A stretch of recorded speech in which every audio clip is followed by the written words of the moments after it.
गोरी कवि और कालू कौवा अपने घर के बाहर बैठे हुए थे। तभी एक कवि बैग लिए भागती हुई उन कौवों के पास आती है। बचाओ बचाओ, कोई मुझे बचाओ। चाचा जी, थोड़ी देर के लिए ये बैग अपने घर में छुपा ले, कोई मेरे पीछे लगा हुआ है। अच्छा, तुम जल्दी से घर के अंदर आ जाओ। फिर वो कवि गोरी और कालू के साथ घर के अंदर चली जाती है। कौन था वो जो आपके पीछे लगा हुआ था? चाचा जी, मेरा नाम पिंकी है और इस बैग में गहने हैं। सुनहरी चील जो मेरे पड़ोस में रहती है, वो मुझसे ये गहने छीनना चाहती थी और मैं वहां से भाग आई। गहने? क्या इस बैग में गहने हैं? जी जी आंटी, इसमें गहने हैं। गहनों का सुनकर तो गोरी का भी लालच में आ जाती है। इस घर को बेटी तुम अपना घर ही समझो, जब तक चाहो यहाँ रह सकती हो।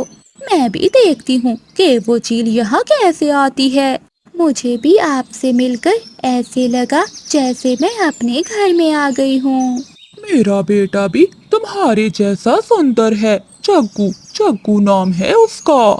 जब तुम उससे मिलोगी तो खुश हो जाओगी। आंटी, रसोई कहाँ है? मैं आपके लिए भोजन बनाती हूँ।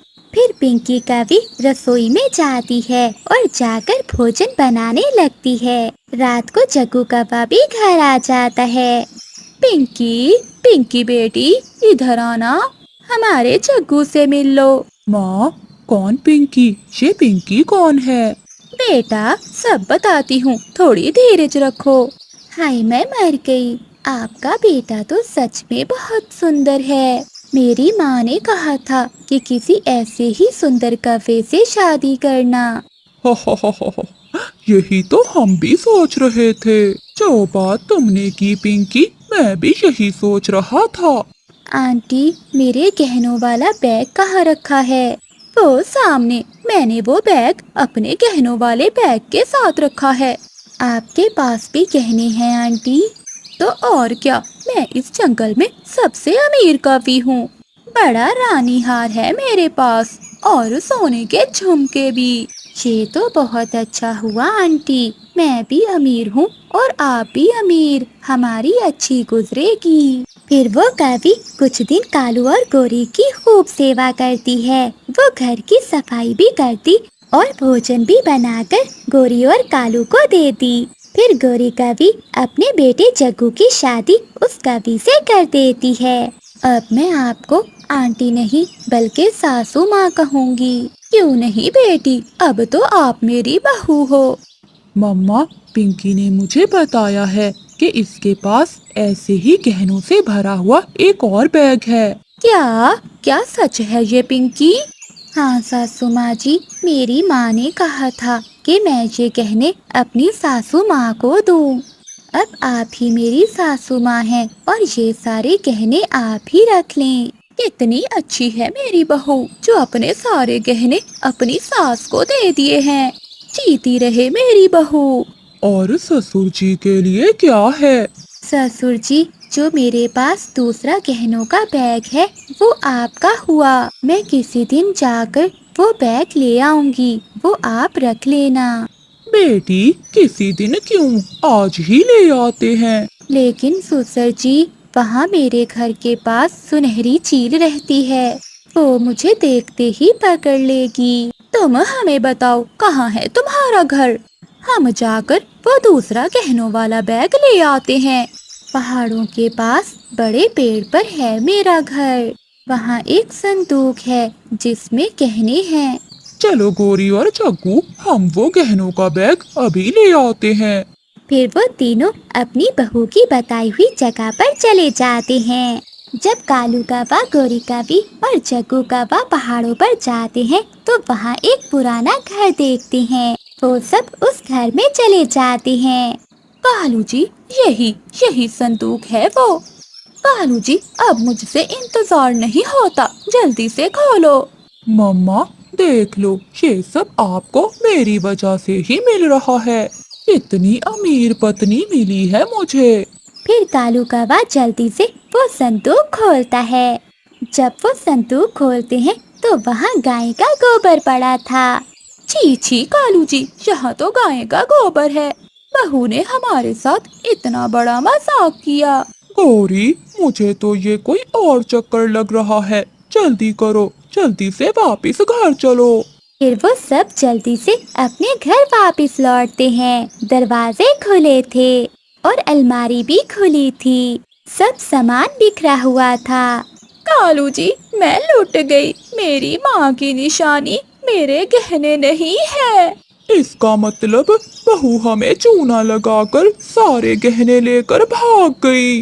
मम्मा, मम्मा, ये सब भी मेरी वजह से हुआ है। नहीं चकू बेटा, ये हमें हमारे लालच की सजा मिली है। हमने भी ऐसी रह जाती कवि पर विश्वास कर लिया। दूर किसी जंगल में चिड़ियाओं का एक परिवार रहता था। उनके परिवार में दादी चिड़िया, मम्मा चिड़िया, बाबा चिड़िया और उनकी एक बेटी थी। बेटी का नाम रानो चिड़िया था। वो अपने माता पिता की इकलौती संतान थी। रानो के माता पिता उसे बहुत लाड प्यार से पाल रहे थे। फिर एक दुर्घटना में रानो चिड़िया के मम्मा बाबा दोनों मर जाते हैं। रानो चिड़िया बहुत रोती है। अब उसके घर में वो और उसकी दादी थी। रानो चिड़िया की दादी भी बहुत बूढ़ी हो चुकी थी। वो भी कुछ दिनों बाद मर जाती है। अब रानो अकेली रह गई थी। दादी माँ जी, आप भी मुझे छोड़कर चली गई। अब मैं अकेली कैसे रहूंगी? मेरा तो अब कोई भी नहीं रहा इस जंगल में। ऐसे ही कुछ दिन गुजर जाते हैं। चिड़िया के घर में जमा किया हुआ भोजन अब खत्म हो गया था। चिड़िया के आंगन में एक जामुन का पेड़ था, जिस पर बहुत मीठे मीठे जामुन लगते थे। रानो चिड़िया फैसला करती है कि वो उस पेड़ से जामुन तोड़कर बाजार में बेच आया करेगी। फिर वो कुछ जामुन तोड़ती है और उन्हें बेचने बाजार चली जाती है। जामुन ले लो जामुन, मीठे मीठे काले काले जामुन, रस भरे जामुन ले लो। शाम तक रानो चिड़िया के सभी जामुन बिक जाते हैं। उसी जंगल में एक कवि आती है जो बहुत बड़ी जादूगरनी थी। वो उस जंगल पर कब्जा करना चाहती थी और जंगल के सभी पक्षियों को अपना गुलाम बनाना चाहती थी। वो जंगल के सभी पक्षियों को बहुत तंग करती थी। हर किसी से उसका भोजन छीन लेती थी। जो पक्षी भी उसके सामने चूं चूं करता तो वो उसे पत्थर का बना देती या फिर अपाहिज कर देती थी। ऐसे ही एक दिन वो जादूगरनी चिड़िया के ठेले पर आती है। छोटी चिड़िया, ये सब जामुन मुझे दो। जी जी ले, बहुत मीठे जामुन है ये। फिर रानो चिड़िया वो सारे जामुन पैक कर कर उस जादूगरनी को दे देती है। चिड़िया ये नहीं जानती थी कि वो जादूगरनी कवि उससे सारे जामुन मुफ्त में छीन रही है। आपने मेरे सारे जामुन खरीदे हैं, इसलिए मैं आपको जामुन का रेट बहुत कम लगाऊंगी। छोटी चिड़िया, तुम्हारी हिम्मत कैसे हुई मुझसे पैसे मांगने की? शायद तुम मुझे जानती नहीं हो। मैं हूँ इस जंगल की सबसे बड़ी शक्तिशाली जादूगरनी और ये सारा जंगल मेरा है। लेकिन जादूगरनी जी, मैं अनाथ हूँ, मेरा कोई भी नहीं है। मैं ये जामुन बेचकर ही अपने घर का चूल्हा जलाती हूँ। आप मुझ पर दया करें और मुझे मेरे जामुन के पैसे दे दें। चिड़िया का इतना कहना ही था कि जादूगरनी कवि मुंह में एक मंत्र पढ़ती है और चिड़िया पर फूंक देती है। तुरंत ही चिड़िया अंधी हो जाती है। ये आपने क्या किया? मुझे माफ कर दे। चाहे आप मेरे जामुन की कीमत मुझे ना दे, लेकिन मेरी आँखों की बनाई वापस कर दे। मेरी आँखों को ठीक कर दे, ऐसे मैं जी नहीं पाऊंगी। गौरी एक बार जिसे सजा दे देती है फिर उसे माफी नहीं देती। फिर वो जादूगरनी चिड़िया के सारे जामुन लेकर वहाँ से चली जाती है। चिड़िया बेचारी रोती रहती है। एक मिठू तोता वहीं से गुजर रहा था तो वो चिड़िया को देखकर उसे उसके घर छोड़ आता है। चिड़िया अपने जामुन के पेड़ के नीचे बैठकर रोने लगती है। मम्मा पापा, आप मुझे छोड़कर क्यों चले गए? अगर आज मेरे पास आप होते तो तो वो जादूगरनी के जादू से मुझे बचा लेते। चिड़िया मत रो, मैं तुम्हें रोता हुआ नहीं देख सकता। ये आवाज सुनकर चिड़िया बहुत हैरान होती है। चिड़िया घबराओ नहीं, मैं हूँ जामुन का पेड़। मैं कोई आम पेड़ नहीं हूँ, मेरे पास बहुत बड़ी शक्ति है। मैं तुम्हें ठीक कर देता हूँ। फिर जामुन का पेड़ अपनी शक्ति से चिड़िया की आंखें ठीक कर देता है। पेड़ जी, आपका बहुत बहुत धन्यवाद, जो आपने मुझे ठीक कर दिया। चिड़िया आज से तुम मेरे जामुन के घर में रहोगी। वहाँ तुम्हें जरूरत की हर चीज मिलेगी और मैं उस काली जादूगरनी को भी खत्म कर दूंगा। फिर जामुन का पेड़ जादू से चिड़िया को एक जामुन का घर बना देता है। चिड़िया घर के अंदर चली जाती है। जामुन का घर तो बहुत ही सुंदर था। चिड़िया वहाँ बहुत खुश थी। दूसरी ओर जब जादूगरनी कवि को पता चलता है तो वो उस जामुन के पेड़ पर कब्जा करने के लिए आती है। वो जादुई पेड़ तो गोरी कवि के इंतजार में ही था। बहुत अच्छा किया जो तुम खुद चली आई मेरे पास। आज तुम्हारे जुल्म का अंत हो जाएगा। फिर जादुई पेड़ जादू से गोरी कवि को जलाकर भस्म कर देता है। अब जंगल के सभी पक्षी उस जादूगरनी से आजाद हो चुके थे।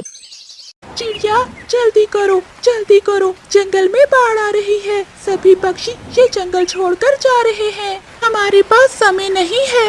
मिठू भैया, ये बाढ़ ऐसे अचानक मुझे कुछ भी समझ नहीं आ रहा। हम अपने घर छोड़कर कहाँ जाएंगे? और मेरा तो ये अंडा भी है। चिड़िया बहन, जान बच गई तो ये घर फिर से बन जाएंगे। चलो तुम अपना अंडा उठाओ और चलो मेरे साथ। वो दोनों ऐसे बातें कर ही रहे थे कि बाढ़ का पानी जंगल में आ जाता है। देखते ही देखते पानी से जंगल भरने लगता है। रानू चिड़िया अपना अंडा उठाती है और मिठू तोते के पीछे पीछे उड़ती है। जंगल के सभी पक्षी तेजी से उड़े जा रहे थे। फिर अचानक रानू चिड़िया का अंडा छूटता है और वो बाढ़ के पानी में गिर जाता है। मेरा अंडा बह गया। बाढ़ का पानी तो चंद ही लम्हों में अंडे को बहाकर ले जाता है। रानू चिड़िया अपने अंडे के पीछे जाने लगती है, लेकिन मिठू तोता उसे रोक लेता है। चिड़िया रुक जाओ, अंडे के पीछे जाना तुम्हारी बेवकूफी होगी। यही समझ लो कि वो अंडा तुम्हारे भाग्य में नहीं था। अगर पीछे से और पानी आ गया तो तुम भी साथ में डूब जाओगी। फिर रानू चिड़िया रोती हुई मिठू तोते की बात मानकर वहाँ से चली जाती है। लूसी कबूतरी नदी पर पानी पीने आई हुई थी। उसकी नजर पानी में बहते हुए अंडे पर जाती है। वो जल्दी से अंडा उठाकर अपने घर चली जाती है। लूसी, ये अंडा तुम कहाँ से उठा कर ले आई हो? कबूतर जी, मैं नदी पर पानी पीने गई थी, तभी ये अंडा मुझे पानी में बहता हुआ मिला।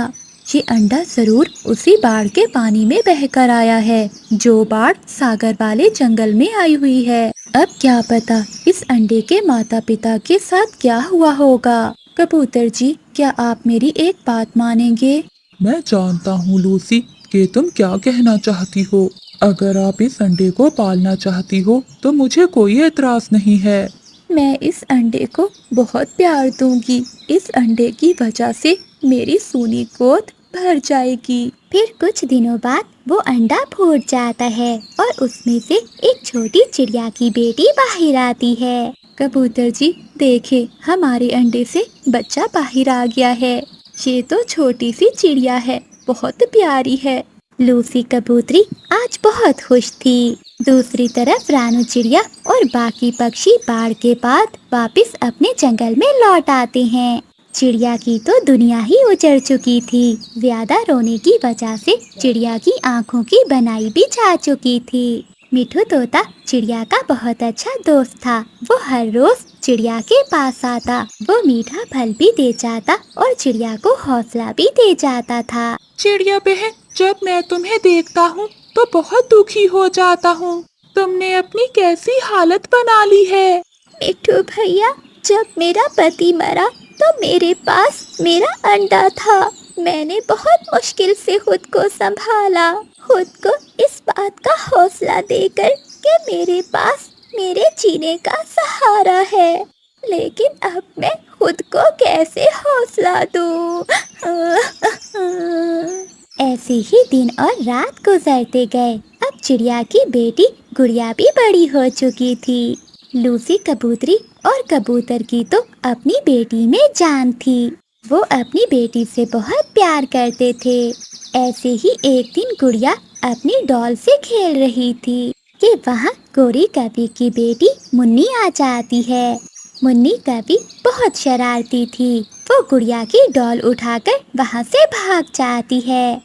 फिर क्या था, गुड़िया मुन्नी के पीछे पीछे उड़ती है। वो बहुत हिम्मत वाली थी। वो मुन्नी कवि को पकड़ लेती है और मुन्नी के दो चार लगा देती है। ये डॉल मेरी मम्मा ने मुझे लेकर दी है। अगर तुम्हें बहुत ही शौक है डॉल से खेलने का तो जाओ अपनी मम्मा से कहो, वो तुम्हें लेकर देंगी। मैं अभी जाकर अपनी मम्मा को बताती हूँ कि तुमने मुझे मारा है। मुन्नी कवि दौड़ी दौड़ी अपने घर आती है। मम्मा, वो गुड़िया मुझे बहुत मारती है। जब भी मैं उसके खिलौनों से खेलती हूँ तो वो मुझे मारती है। उस अनाथ गुड़िया की इतनी हिम्मत कि मेरी मुन्नी को मारे। फिर गोरी कवि मुन्नी के साथ गुड़िया के पास आती है। आंटी, मैं यहाँ से जा रही हूँ। हाँ, चली जाना, पहले एक सच तो सुनती जाओ। सच? कैसा सच? जिन्हें तुम मामा बाबा कहती हो वो तुम्हारे सगे माँ बाप नहीं है। जरा देखो खुद को, तुम एक चिड़िया की बच्ची हो और वो कबूतर है। ऐसा कहते हुए गोरी कवि मुन्नी को लेकर वहाँ से चली जाती है। गुड़िया तो वहीं चुपचाप खड़ी थी। उसे अपने कानों पर विश्वास नहीं हो रहा था। फिर वो अपने घर जाती है। गुड़िया बेटी, क्या हुआ? तुम ऐसे चुप क्यों बैठी हो? मम्मा पापा, मुझे सब पता चल गया। मुझे सब पता चल गया। मैं आपकी बेटी नहीं हूँ ना। गुड़िया बेटी, ये तुमसे किसने कहा? तुम हमारी ही बेटी हो।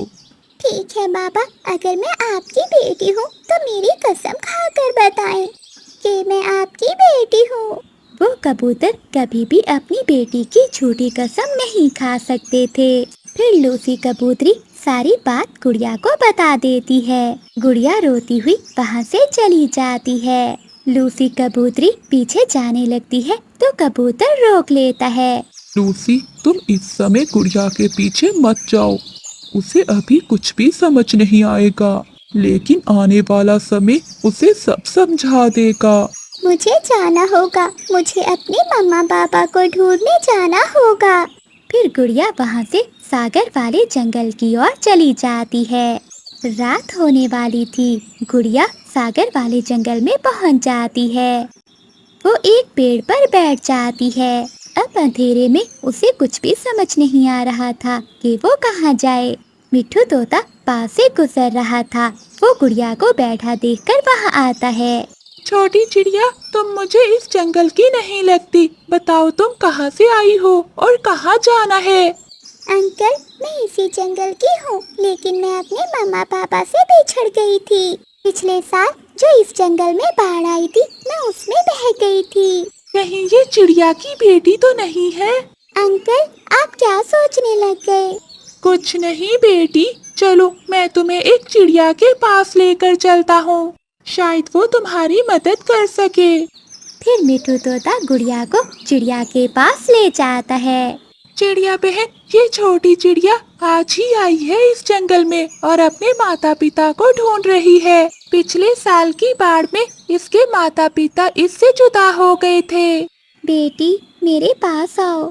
फिर गुड़िया रानू चिड़िया के पास जाती है। चिड़िया जैसे ही अपना पंख गुड़िया को लगाती है, मेरी बेटी, मिट्ठू भैया, ये मेरी बेटी है।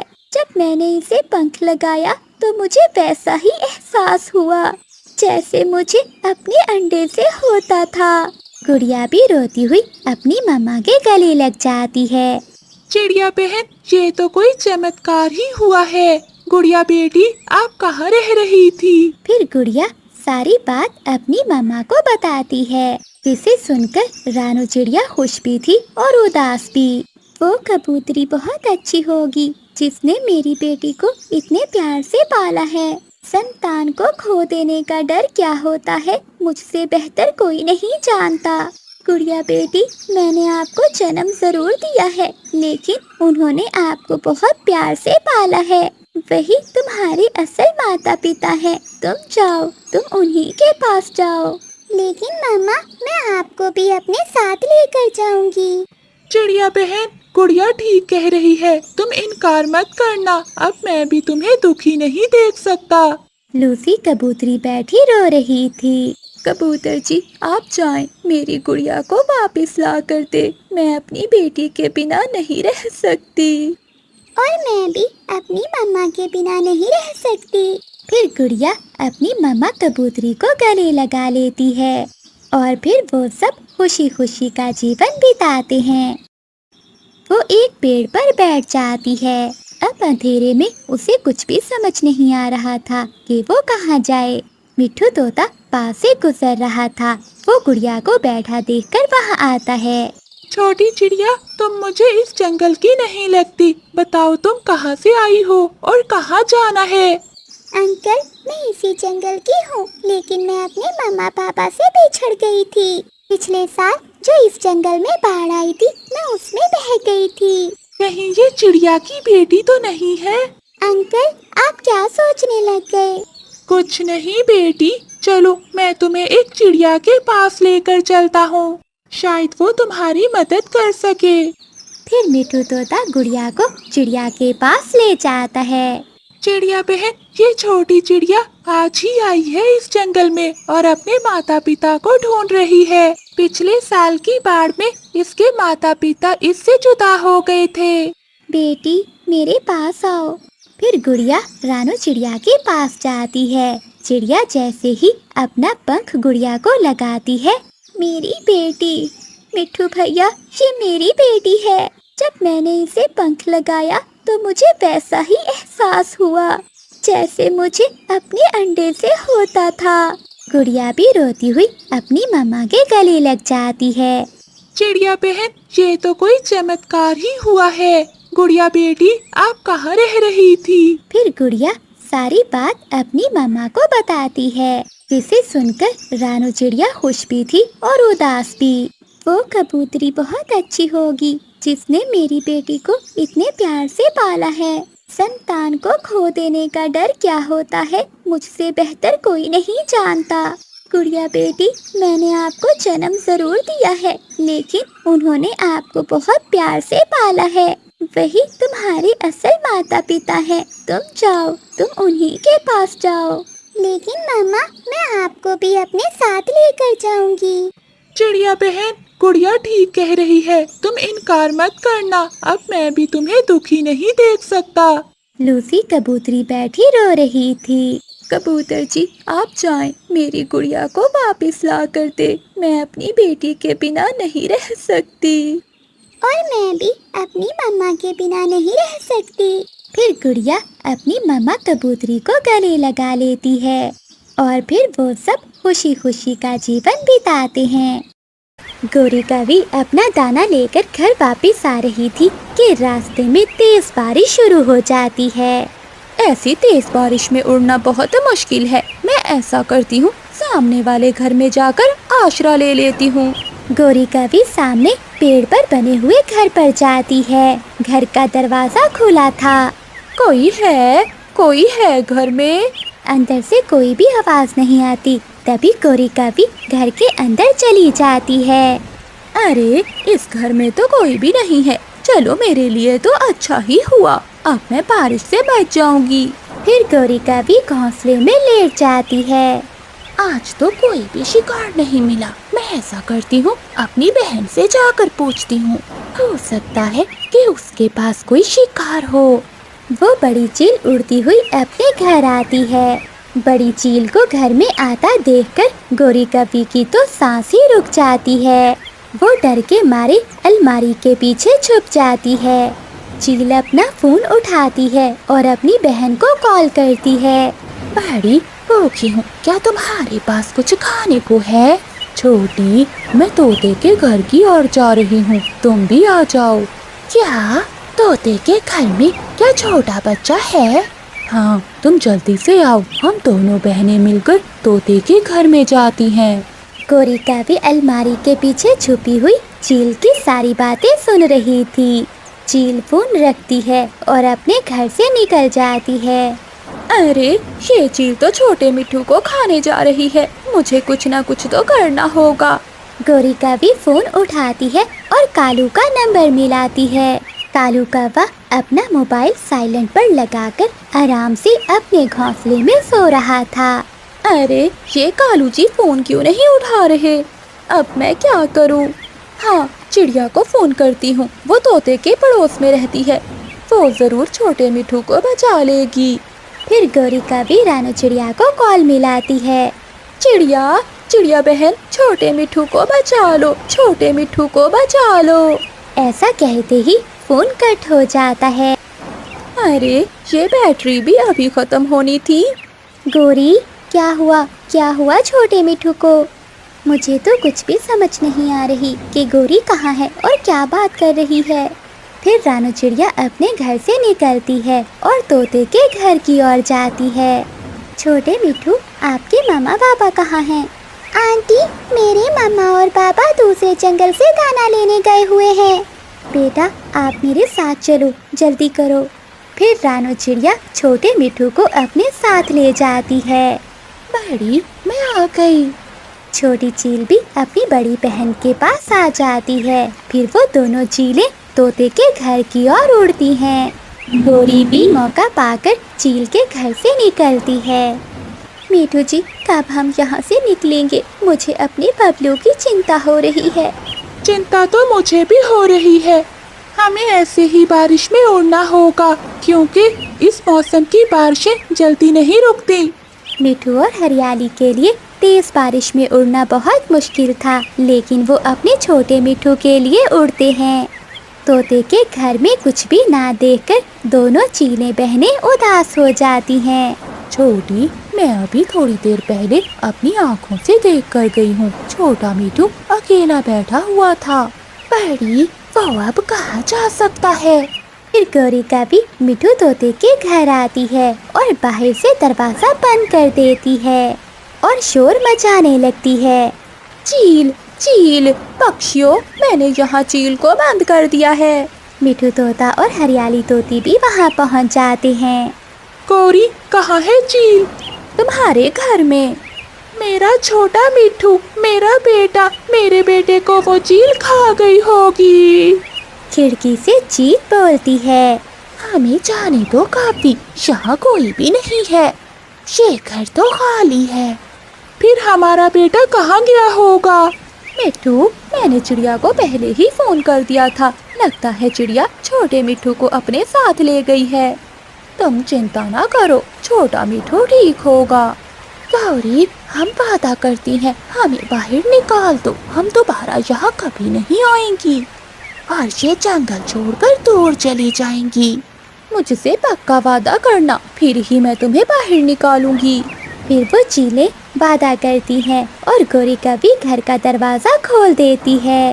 वो चील बहनें वहाँ से भाग जाती हैं। मिट्ठू, चलो हम चिड़िया के पास चलते हैं।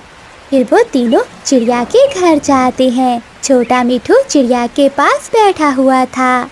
अपने बेटे को सुरक्षित देखकर मिट्ठू तोता और हरियाली तोती खुश हो जाते हैं और गोरी कवि का शुक्रिया अदा करते हैं। गोरी, तुमने बहुत अच्छा किया जो ठीक समय पर ठीक फैसला किया। इससे तुमने अपनी जिंदगी भी बचाई और छोटे मिट्ठू की भी। मम्मा, क्या इस बार आप मुझे नई कार लेकर देंगी ना? और हाँ, मुझे एक नया बैग भी लेना है। और हाँ मम्मा, मैं भी आपसे कब से कह रही हूँ, मुझे भी डॉल लेकर दे। अगर इस बार आपने मेरे जन्मदिन पर मुझे डॉल ना लेकर दी तो मैं आपसे बात नहीं करूँगी। मामा चिड़िया चुपचाप बैठी अपने बच्चों की बातें सुन रही थी। वो अपने बच्चों से कैसे कहती कि वो तो बहुत गरीब है।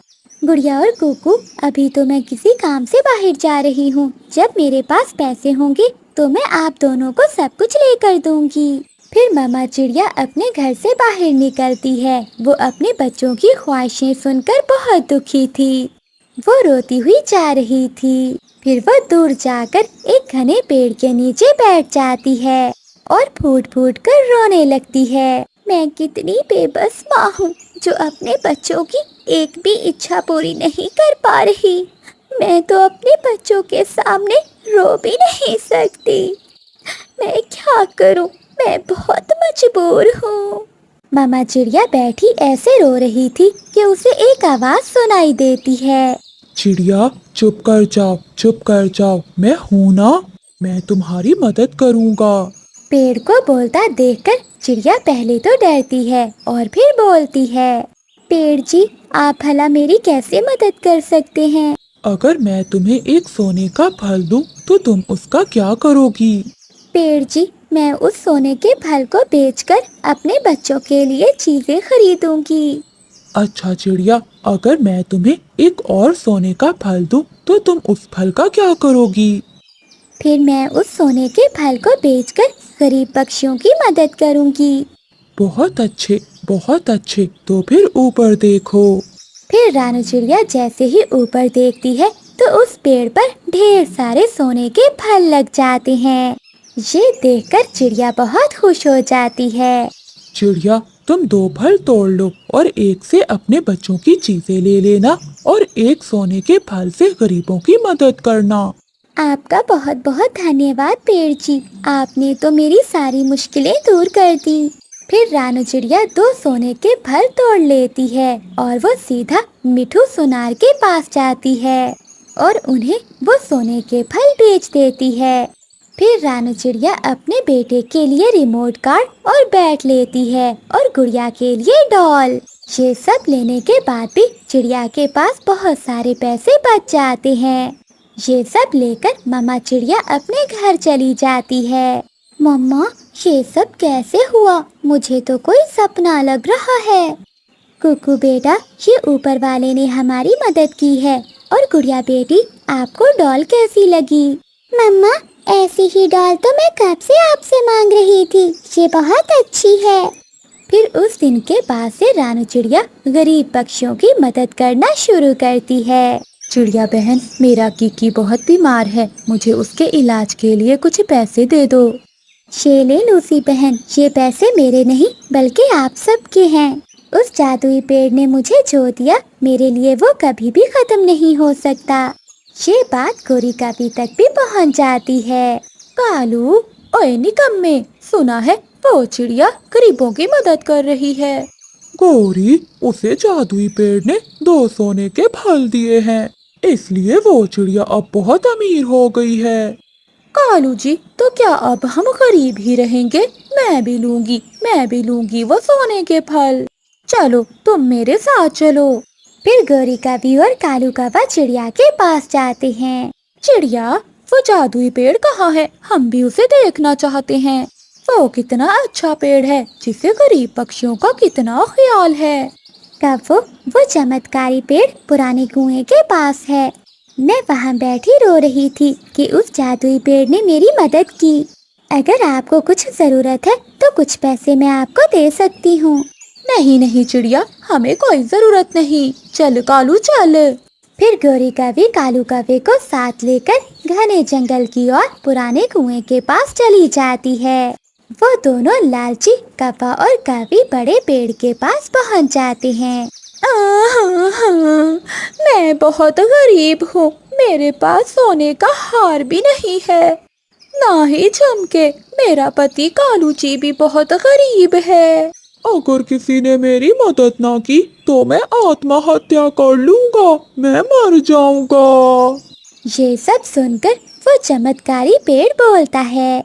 कव्वो, चुप कर जाओ, अगर मैं आपको एक सोने का फल दूं तो तुम क्या करोगे? मैं उन पैसों से अपने लिए एक सोने का हार लूंगी और फिर झुमके। और अगर मैं तुम्हें 2 सोने के फल दूं तो तुम फिर क्या करोगे? फिर तो मजा ही आ जाएगा पेड़ जी। मैं इस जंगल में अपने लिए एक बहुत बड़ा घर बनाऊंगी। भाग जाओ यहाँ से, ऐसा ना हो कि मैं अपने कांटेदार शाखाओं से तुम्हें मार दूं। मैं ऐसे लालची पक्षियों की मदद नहीं करता।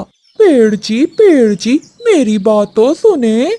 लेकिन वो पेड़ उन्हें वहाँ से भगा देता है। उन्हें कुछ भी नहीं मिलता। वो कौवे रोते हुए वहाँ से चले जाते हैं। बूढ़ी कौवी एक पेड़ पर बैठी अपने घोंसले को बना रही थी। वो बहुत बूढ़ी थी, इसलिए घोंसला बनाना उसके लिए कोई आसान काम ना था। हो, मैं कालू कौवा हूँ, कालू है मेरा नाम, चोरी करना मेरा काम। हो, वो सामने बूढ़ी कौवी बैठी हुई है, उसको तंग करने का बहुत मजा आएगा। कालू कौवा उस बूढ़ी कौवी के पास जाकर उसका घोंसला नीचे गिरा देता है। हो, लो, बन गया तेरा घोंसला।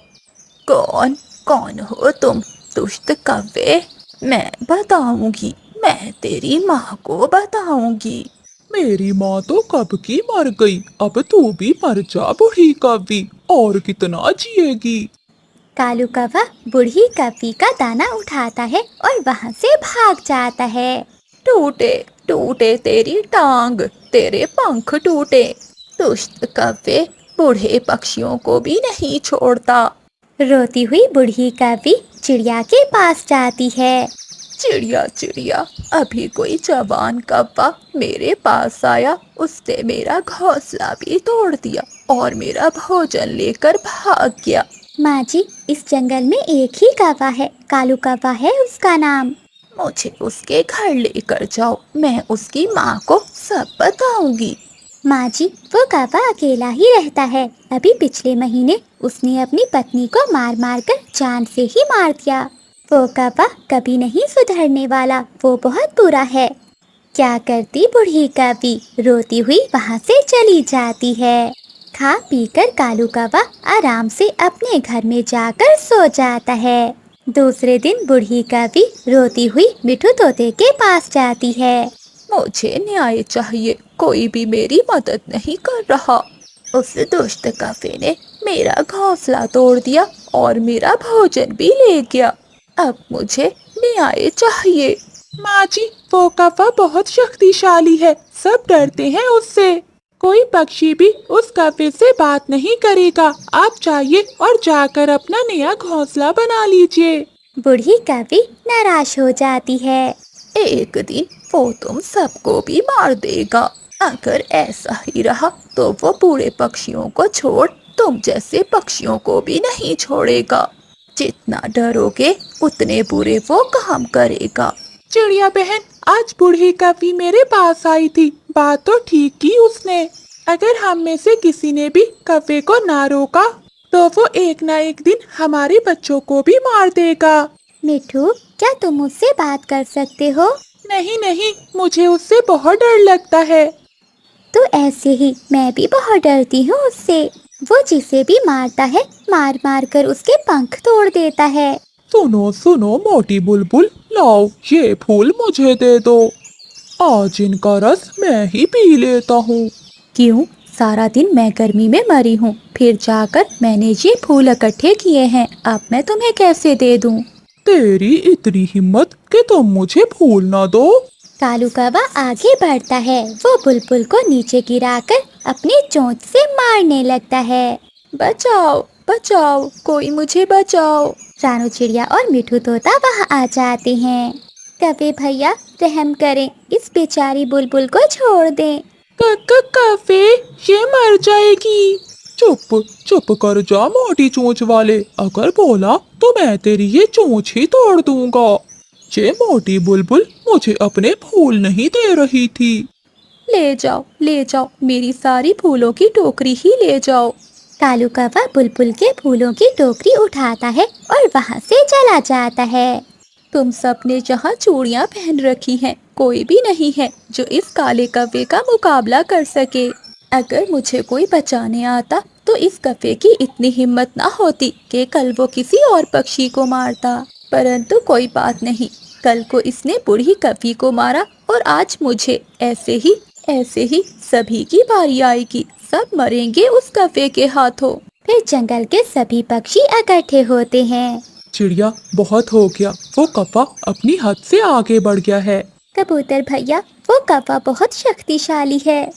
चिड़िया बहन, अगर हम सब इकट्ठे हो जाए तो वो कौवा हमारे सामने फीकी बिल्ली बन जाएगा।